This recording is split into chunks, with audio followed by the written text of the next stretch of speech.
أعوذ بالله من الشيطان الرجيم بسم الله الرحمن الرحيم الحمد لله رب العالمين وصلى الله على سيدنا ونبينا أبي القاسم المصطفى محمد وعلى آله الطيبين الطاهرين الذين أذهب الله عنهم الرجس وطهرهم تطهيرا اللهم صل على محمد وآل محمد واللعنة الدائمة على أعدائهم ومنكر فضائلهم وغاصب حقوقهم من يوم عداوتهم إلى قيام يوم الدين اما بعد ناظرین محترم السلام علیکم ورحمۃ اللہ وبرکاتہ۔ گلشن خاندان پروگرام میں آپ سب کو خوش آمدید کہتا ہوں۔ آج کی اس نشست میں بچوں کے درمیان مساوات اور عادلانہ قضاوت کے عنوان پر کچھ عرائض سیرت ائمہ طاہرین علیہم السلام سے لے کر آپ لوگوں کی سماعت کے نظر کروں گا۔ امام حسن اور امام حسین علیہم السلام ایک مرتبہ دونوں خوش خطی لکھتے ہیں اور مقابلہ کرتے ہیں، کیونکہ عموماً علوم اور فنون میں آپ دونوں ایک دوسرے کے ساتھ مسابقہ یا مقابلہ کرتے تھے۔ تو اسی طرح ایک مرتبہ آپ دونوں نے خوش خطی لکھے، تو لکھنے کے بعد اب دکھانا کس کو ہے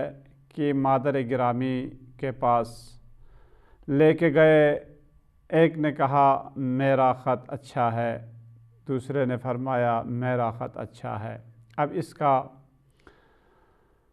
علاج کیا ہے کہ کس کا خط اچھا ہے اور اس کا فیصلہ کون کرے گا؟ تو آپ دونوں نے اپنی مادر گرامی کے پاس وہ خطوط لے کر گئے۔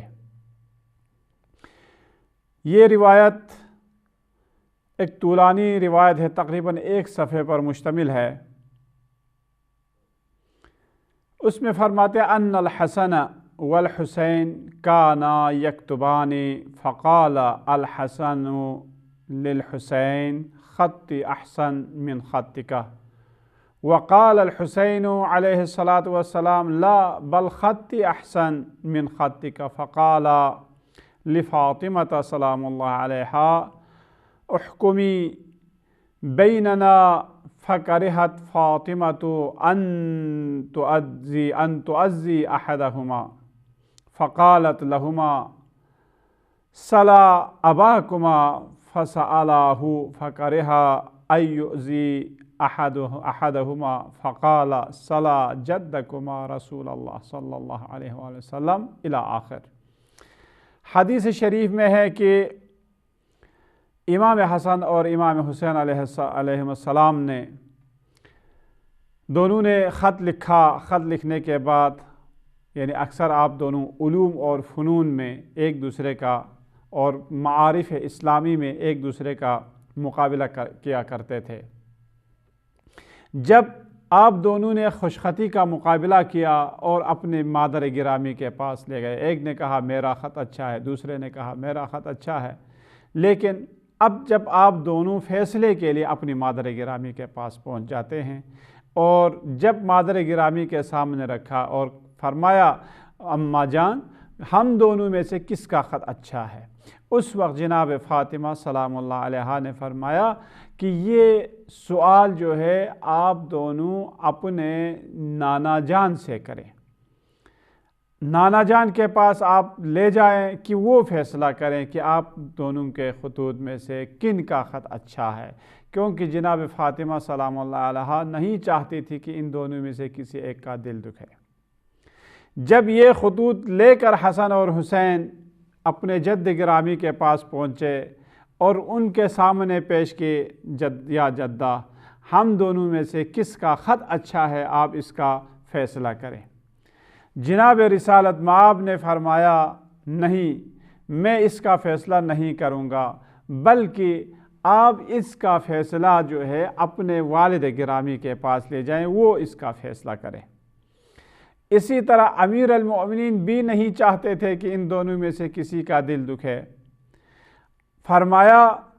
کہ جب پیغمبر گرامی اسلام کے پاس آپ لے جائیں کہ وہی فیصلہ کریں گے، اور جب پیغمبر گرامی اسلام کے پاس دوبارہ آئے تو پھر آپ نے فرمایا پیارو میں اس کا فیصلہ نہیں کروں گا، اس کا فیصلہ جو ہے وہ جبرائیل امین کرے گا۔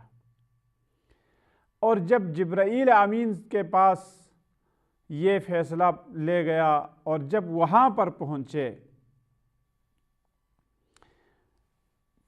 تو جبرائیل امین نے کہا اس کا فیصلہ میں بھی نہیں کر سکتا، بلکہ اس کا فیصلہ اسرافیل کرے گا۔ اور اسرافیل نے کہا اس کا فیصلہ میں نہیں کر سکتا، بلکہ اس کا فیصلہ اللہ تبارک و تعالی کرے گا۔ جب اللہ تبارک و تعالی کے سامنے یہ عرضہ ہوا تو اس وقت اللہ تبارک و تعالی نے دوبارہ فرمایا کہ اس کا فیصلہ جناب فاطمہ سلام اللہ علیہا کرے گی۔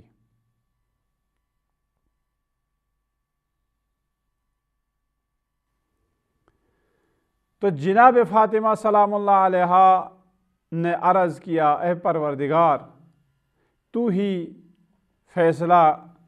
کر، یہ کہہ کر اپنا گردن بند کہ جس میں کچھ یا موتیاں ہے یا اس لڑی میں کچھ 7 موتیاں پروئی ہوئی تھیں، کہ آپ نے فرمایا بیٹے میں اس موتیوں کو یا اس گردن بند کو میں کھول دیتی ہوں، اور ان 7 موتیوں میں سے آپ دونوں کے سامنے میں اس کو بکھیر دیتی ہوں، آپ دونوں میں سے جو زیادہ دانے آپ دونوں میں سے کسی نے بھی اٹھایا اس کا خط اچھا ہے۔ جب آپ نے ایسا کیا تو اللہ تبارک و تعالی نے جبرائیل امین کو حکم دیا اے جبرائیل جا، میری کنیز نے اپنی موتیاں بکھیر دی ہیں کہ ان میں سے ایک دانے کو آپ نے کیا کرنا ہے 2 برابر حصوں میں تقسیم کرنا ہے۔ کچھ جناب سیدہ نے اپنی ان موتیوں کو آپ نے بکھیر دیا، اور اس کے بعد حضرت حسن اور حسین علیہم السلام نے وہ موتیاں چننے لگے، اور وہ موتیاں چنتے چنتے دونوں نے برابر چن لیے، یعنی 3.5 موتیاں دونوں نے اٹھا لیے۔ اس کے بعد جب دیکھا دونوں نے برابر چن لیے تو جناب سیدہ نے فرمایا آپ دونوں کے خط اچھے ہیں، اور دونوں کے خطوط جو ہے وہ اچھے ہیں، دونوں برابر ہیں۔ تو اس وقت جناب امام حسن اور امام حسین نے فرمایا فیصلہ تو وہی ہوا، بات تو وہی ہوئی کہ جو آپ پہلے آپ کہہ رہی تھی، اور اب بھی اللہ تبارک و تعالیٰ کے، لیکن اماں جان ہم یہ نہیں چاہتے تھے کہ آپ کی یہ موتیاں جو ہے وہ ٹکڑے ہو جائے۔ تو اس وقت جناب فاطمہ سلام اللہ علیہا نے فرمایا اے میرے نور نظر، اے میرے بیٹے، اے میرے فرزندو، اے میرے نور چشمو، یہ جو 2 موتیاں، یہ موتی جسے اللہ تبارک و تعالیٰ کے حکم سے جبرائیل امین نے جسے ٹکڑا کیا ہے، تو اس جیسا یعنی 1000 یعنی موتیاں اس ایک ٹکڑے کے برابر نہیں ہوں گے جسے اللہ تبارک و تعالیٰ نے تم دونوں کی خوشنودگی کے لیے، تم دونوں کی بھلائی کے لیے اور تم دونوں کی خوشحالی کے لیے انہوں نے اللہ تبارک و تعالیٰ نے اسے 2 برابر حصوں میں تقسیم کر دیا ہو۔ اب عزیزان محترم دیکھنا یہ ہے کہ اگر جناب سیدہ پہلے فرماتی کہ آپ دونوں کے خط اچھے ہیں، دونوں کے برابر ہیں، تو وہ 2 بچے جو ہے وہ شاید اس بات پر بھی ضد کرتے کہ ہم دونوں میں سے کسی ایک کا خط آپ یعنی معین کریں، ایک خط کو آپ دیکھیں۔ لیکن اللہ تبارک و تعالیٰ کے حکم سے جب یہ فیصلہ سنایا تو دونوں بچے بھی راضی ہو گئے، اور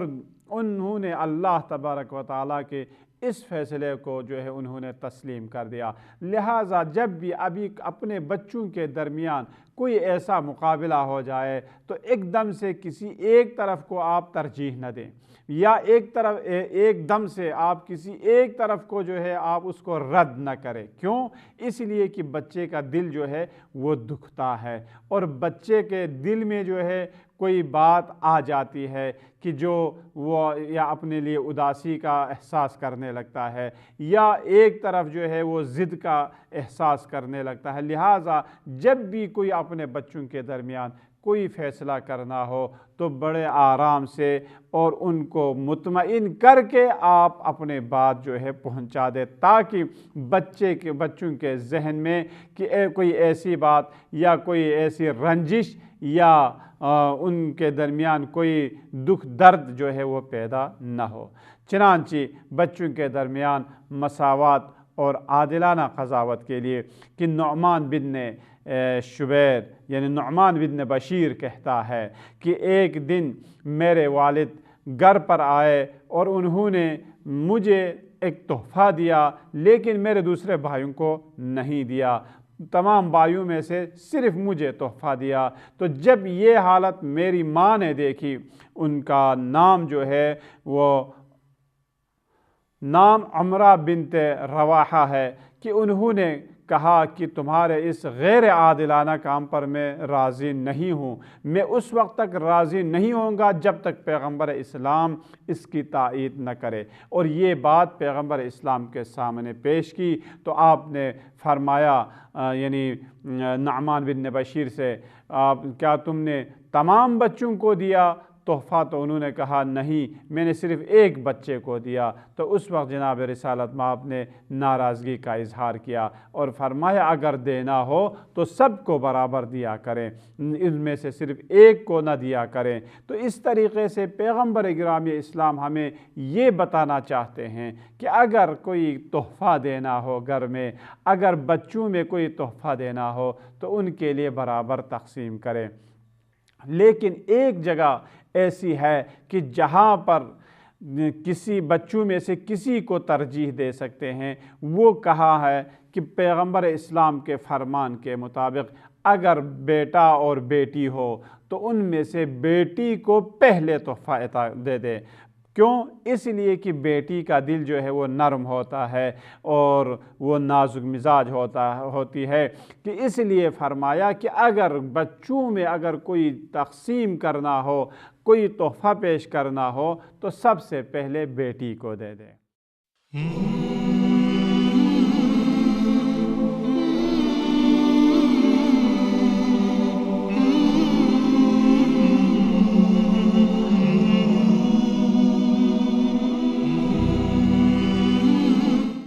بیٹے سے پہلے بیٹی کو دے دیں، یعنی اس میں تقدم اور تاخر ہو سکتے ہیں۔ کیوں؟ اس لیے کہ ہر ایک کو ایک ساتھ تو نہیں دے سکتا، بلکہ کسی ایک کو پہلے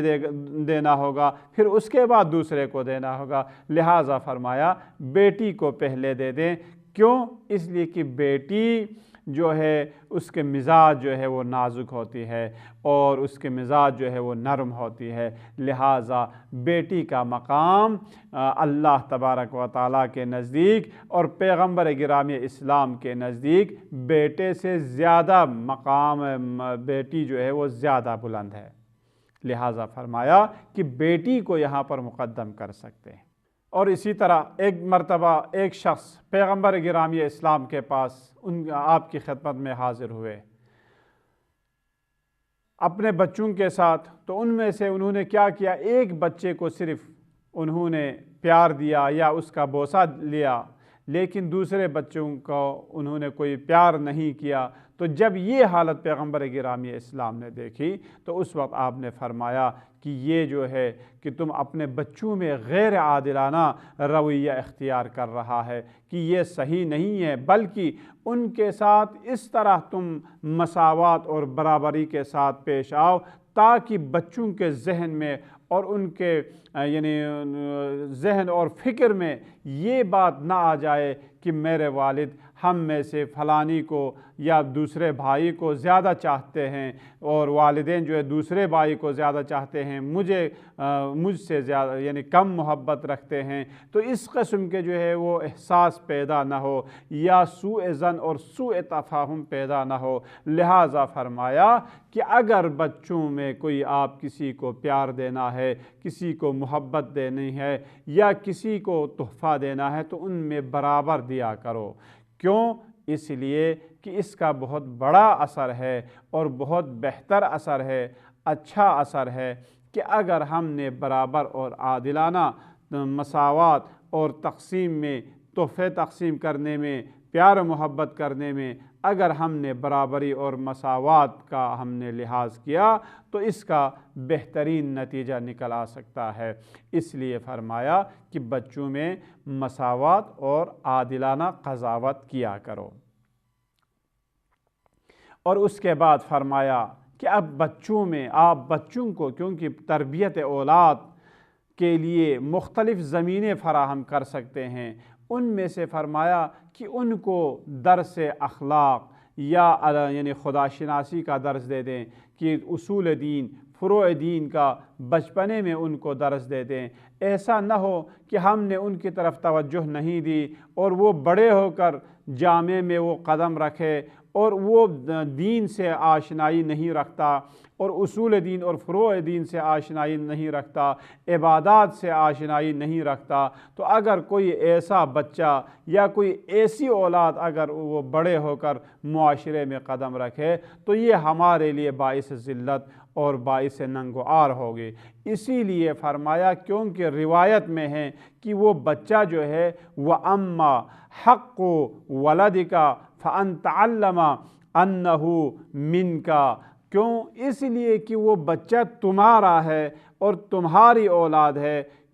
بعد میں بھی اگر کوئی نیک نامی کا سبب بنے تو یہی بچہ بنے گا، اگر بدنامی کا سبب بنے تیرا تو یہی بچہ بنے گا۔ کیوں؟ اگر اچھا ہوگا تو کہے گا کہ فلانی کا بیٹا بہت اچھا ہے، کہ اگر برا ہوگا تو فلانی کا بیٹا بہت برا ہے، یعنی تمہاری نیک نامی اور تمہاری بدنامی کا سبب بنے گا۔ اس لیے فرمایا کہ ان کو تعلیم دیا کرو، دینی تعلیم دیا کرو اور مکتب اور مذہب کی تعلیم دیا کرو۔ ایسا نہ ہو کہ یعنی ہم ان کی طرف سے بالکل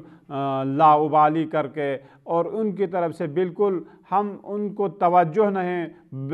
بے توجہی کا اظہار کریں، لیکن بے توجہی سے ان کو اگر معاشرے میں چھوڑ دیں گے تو وہ معاشرے کے لیے مفید فرد ثابت نہیں ہو سکتا۔ عزیزان محترم، ہمارے فقہاء، علماء اور بزرگان دین اور بزرگان مکتب کی تاریخ میں اور ان کے سوانح حیات میں ہمیں ملتے ہیں کہ کس طریقے سے بچوں کی تربیت کیا کرتے ہیں اور کس طریقے سے بچوں کو صحیح راہ راست پر لاتے ہیں۔ کہ ان میں سے کچھ واقعات یہ ہیں کہ آیت اللہ کاشف الغطاء نجف اشرف میں آپ اپنے بچے کو رات کہ نماز شب کے لیے اٹھانا چاہتے ہیں، کہ کس طرح دیکھیں کس طرح بچوں کی تربیت کے لیے جو زمینہ فراہم کرتے ہیں۔ اپنے بچے کو نماز شب کے لیے اٹھانے کے لیے ان کے سرانے پہنچ جاتے ہیں اور آہستگی کے ساتھ فرماتے ہیں بیٹا اٹھو، نماز شب کے لیے کیا نہیں جائیں گے؟ تو بیٹا کہتا ہے بابا آپ چلیں، میں بعد میں آؤں گا۔ فرماتے ہیں نہ بیٹا، میں آپ کو ساتھ لے کر جاؤں گا، آپ کو ساتھ لیے بغیر میں نہیں جاؤں گا، کیونکہ حرم امیر المومنین علیہ السلام میں نماز کے لیے جاتے تھے تو قبل از اذان صبح، یعنی صبح کے اذان سے پہلے آپ وہاں پر تشریف لاتے اور نماز شب وہیں پر پڑھتے۔ تو آپ نے فرمایا بیٹا میں تمہیں لے کر ہی جاؤں گا، تمہارے بغیر میں نہیں جاؤں گا۔ بہرحال وہ بیٹا اٹھتا ہے اور بیٹا اپنے باپ کے ساتھ چلنے لگتا ہے۔ جا کر جب حرم امیر المومنین علیہ السلام کے سامنے جب پہنچے تو وہاں پر دیکھا کہ ایک شخص ہے کہ جو بھیک مانگ رہا ہے۔ اس وقت آپ نے آیت اللہ کاشف الغطاء نے سوال کیا اپنے بیٹے سے، بیٹا دیکھو یہ کب سے آیا ہوا ہے، آپ کو پتہ ہے، اندازہ ہے کہ یہ ہمیشہ یہ اسی ٹائم پر جو ہے یہ یہاں پر آتا ہے؟ جی بابا یہ ہمیشہ یہاں پر آتا ہے۔ اب یہ بتا کہ اسے کیا کچھ پیسے یا کچھ دینار بھی ملتے ہوں گے یا نہیں ہوں گے؟ تو انہوں نے کہا ملتے ہوں گے، اور کبھی ایسا بھی ہو سکتا ہے یا نہیں ہو سکتا کہ اسے کچھ نہ ملے، ممکن ہے، یہ امکان سے خالی نہیں ہے۔ لیکن یہاں پر فرمایا اچھا بیٹا اب اسے بھی کیا یہ ہمیشہ یہ یعنی یقین تو نہیں ہے کہ ہمیشہ اسے ہر روز اسے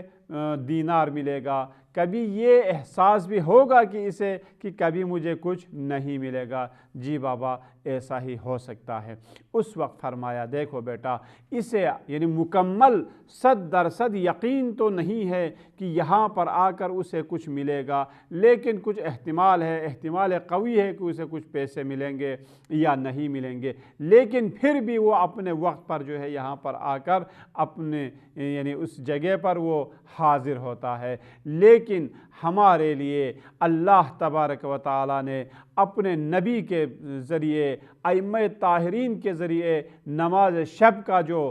ثواب ہے اس کا ہمیں وعدہ دیا ہوا ہے۔ اس وعدے پر کیا عمل 100% ہو سکتا ہے یا نہیں ہو سکتا؟ بالکل ہو سکتا ہے۔ کیا پیغمبر اسلام نے جو وعدہ دیا ہے کیا وہ وعدہ خلافی کر سکتا ہے؟ نہیں کر سکتا۔ بس جتنا ثواب کا آپ نے وعدہ کیا ہے وہ سارا ثواب ہمیں نماز شب کا ملنا ہے، ضرور ملنا ہے۔ تو لہٰذا ہمیں جو 100% ہمیں یقین ہے کہ وہ ثواب ملے، لیکن ہم سستی کریں، لیکن جسے 100% یقین نہ ہو لیکن پھر بھی وہ اپنی ڈیوٹی دے دے، تو یہ کتنا اچھا یعنی مثال، کتنی اچھی مثال دی کہ اس طریقے سے اس بچے نے بھی یہ سمجھ لیا کہ بابا کیا کہنا چاہتے ہیں، بابا کا مقصد کیا ہے۔ تو فرماتے ہیں کہ اس کے بعد میں نے کبھی زندگی بھر نماز شب کو میں نے ترک نہیں کیا۔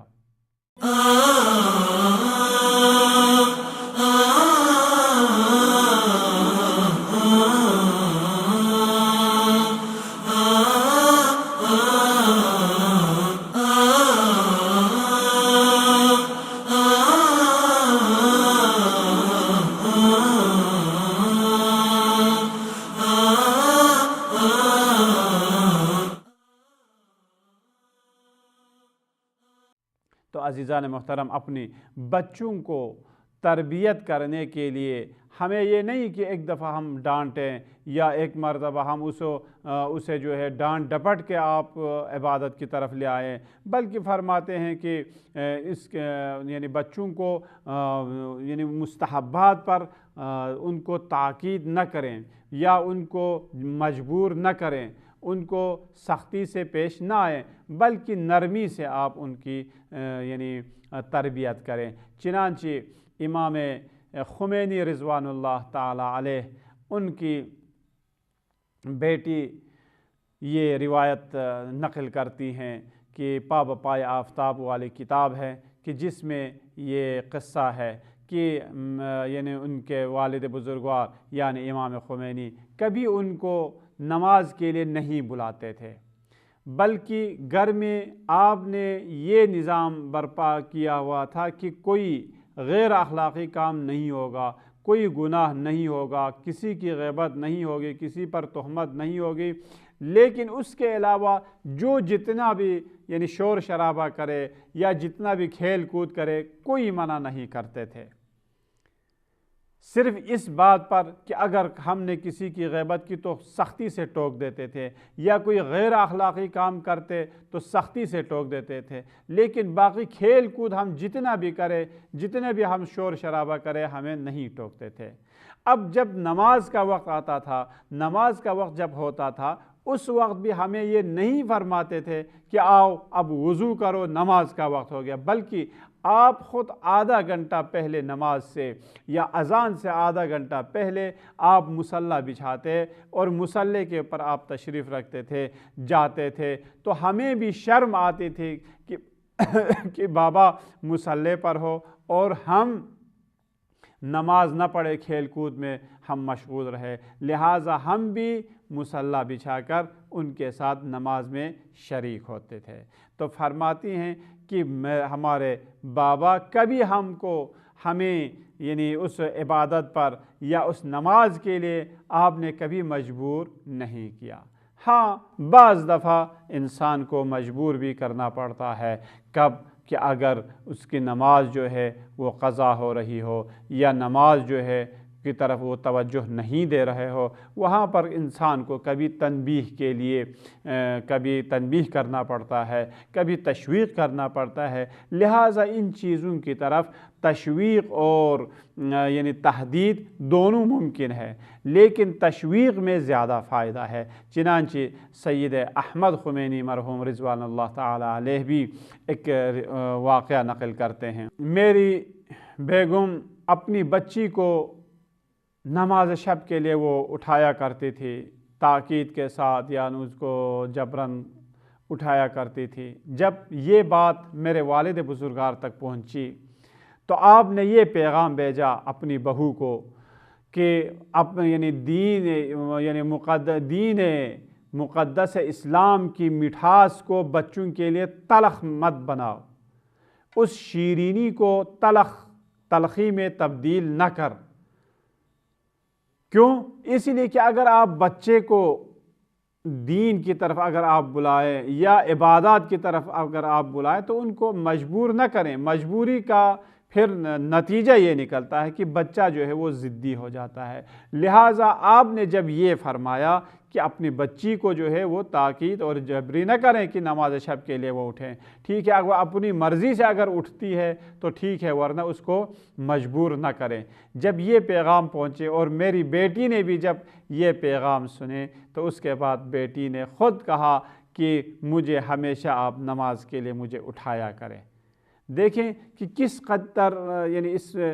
یعنی روش میں اور اس طریقے میں جو ہے وہ فرق آ گیا۔ اور ایک شخص کہتا ہے کہ ہمارے والد ہم سب کو نماز کے لیے جبراً قہراً اٹھایا کرتے تھے، اور نماز کے لیے جب وہ اٹھایا باہر سے وہ آواز دیتے تھے تو ہم بسترے میں لیٹ کر ہی ہم زور زور سے اللہ اکبر یا ولضالین کہا کرتے تھے، تاکہ والد یہ سمجھ جائے کہ یہ لوگ نماز پڑھ رہے ہیں، درحالے کہ ہم نماز نہیں پڑھ رہے ہوتے۔ تو مقصد یہ ہے کہ بچوں کو تربیت دینے کے لیے ہمیں روش اور اس طور و طریقے کو ہمیں یعنی اپنانا ہوگا کہ جس طور و طریقے کو ہمارے اولیاء، ائمہ طاہرین اور ہمارے علماء اور بزرگ اور مجتہدین نے اپنایا ہے۔ اب اس کے لیے سب سے پہلے انسان کو خود اپنے آپ کو بھی پہلے آمادہ کرنا چاہیے، اور خود ان عبادات کی طرف ہمیں توجہ دینی چاہیے اور ان کو ہم اہمیت دینی چاہیے۔ اس کے بعد اگر ہم ان کے اوپر خود عمل پیرا ہو تو بچہ جو ہے وہ خود بخود ہم سے سیکھ جائیں گے۔ اگر آپ اور ہم اول وقت نماز پڑھتے ہوں گے تو بچہ بھی جو ہے وہ اول وقت نماز پڑھیں گے۔ اگر آپ اور ہم آخر وقت میں نماز پڑھیں گے تو بچے بھی، ہماری اولاد بھی آخر وقت میں نماز میں آئیں گے۔ اور اگر آپ اور ہم نماز شب پڑھیں گے تو بچے بھی، ان میں بھی یہ شوق پیدا ہوگا۔ لیکن ہم اگر نہیں پڑھتے، صرف آپ بچوں کو کہیں تو یہاں پر یہ ممکن نہیں ہے۔ اس لیے فرمایا لِمَ تَقُولُونَ مَا لَا تَفْعَلُونَ، جو خود انجام نہیں دیتے کہ دوسروں کو حکم کیوں کرتے ہیں۔ چنانچہ ایک روایت ہے، ایک واقعہ ہے کہ رسالت مآب کے پاس ایک خاتون اپنے بیٹے کو لے کر آ گئی اور کہا کہ اس بیٹے کو یعنی حکیم نے اور ڈاکٹر نے خورما کھانے سے منع کیا ہے، لیکن یہ باز نہیں آتا، تو آپ کے سامنے لائی اور لا کر انہوں نے کہا کہ یا رسول اللہ آپ اس بچے کو سمجھائیں۔ تو اس دن فرمایا آپ اس بچے کو آج لے کر جائیں، کل ان کو میرے پاس لے کر آئیں۔ اس وقت جب دوسرے دن جب آپ کی خدمت میں وہ آ گئی اور اپنے بچے کو بھی ساتھ لے کر، تو اس وقت آپ نے فرمایا، بہت ہی نرمی کے ساتھ فرمایا، بیٹا آپ کے لیے خورما جو ہے وہ مضر ہے،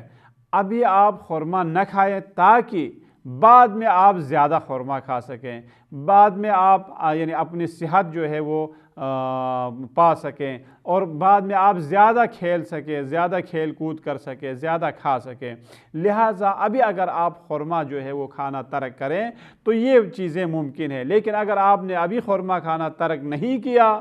اس کا مطلب یہ ہے کہ آپ بیمار ہو جائیں گے اور زیادہ صحت خراب ہو جائے گی اور پھر کھیل کود نہیں کر سکیں گے۔ تو اس وقت اس بچے نے کہا کہ آج کے بعد میں کبھی نہیں کھاؤں گا، کیوں؟ اس لیے کہ آج میں سمجھ گیا کہ مجھے یعنی خورما کیوں نہیں کھانا چاہیے، اس کا نتیجہ کیا ہے، آج میں نے سمجھ لیا، آج کے بعد میں اسے ترک کروں گا۔ کہ اس خاتون نے کہا یا رسول اللہ، یہی نصیحت آپ کل بھی فرما سکتے تھے، کل آپ نے کچھ نہیں کیا، کل آپ نے ہمیں واپس کر دیا۔ اس وقت رسالت میں آپ نے فرمایا ہاں کل، کیونکہ میں خود خورما کھا چکا تھا، اس وجہ سے میں نے بچے کو منع نہیں کیا۔ کیوں؟ جب خود کوئی کام خود نہیں کرتے کہ دوسروں کو اگر اس کی طرف ہم بلائے، یا کوئی عمل خود انجام دیتے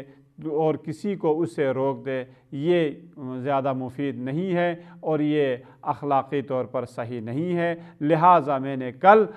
یعنی تمہیں واپس کیا تھا، آج میں نے خورما نہیں کھایا ہے، لہٰذا آج میں نے بچے کو نصیحت کی ہے۔ تو اس کا یہ اثر ہے کہ بچہ بھی جو ہے اب خورما کھانے سے وہ باز آ جائے۔ پس عزیزان محترم،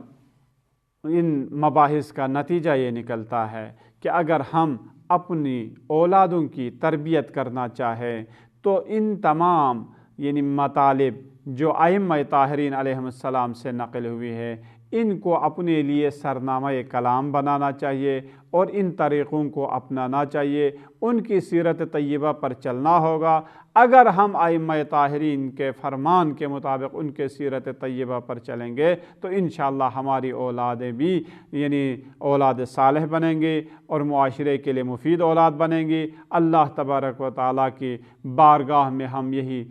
دعا کرتے ہیں کہ پروردگارہ ہم سب کی اولادوں کو اولاد صالح قرار دے اور ہم سب کو اپنی اولادوں کی صحیح تربیت کرنے کی توفیق عطا فرمائیں، اور یہی اولاد ہمارے لیے دنیا اور آخرت دونوں میں مفید ثابت ہو، اور دین مقدس اسلام کے کام آنے والی اولاد ہم سب کو نصیب ہو۔ والسلام علیکم ورحمۃ اللہ وبرکاتہ۔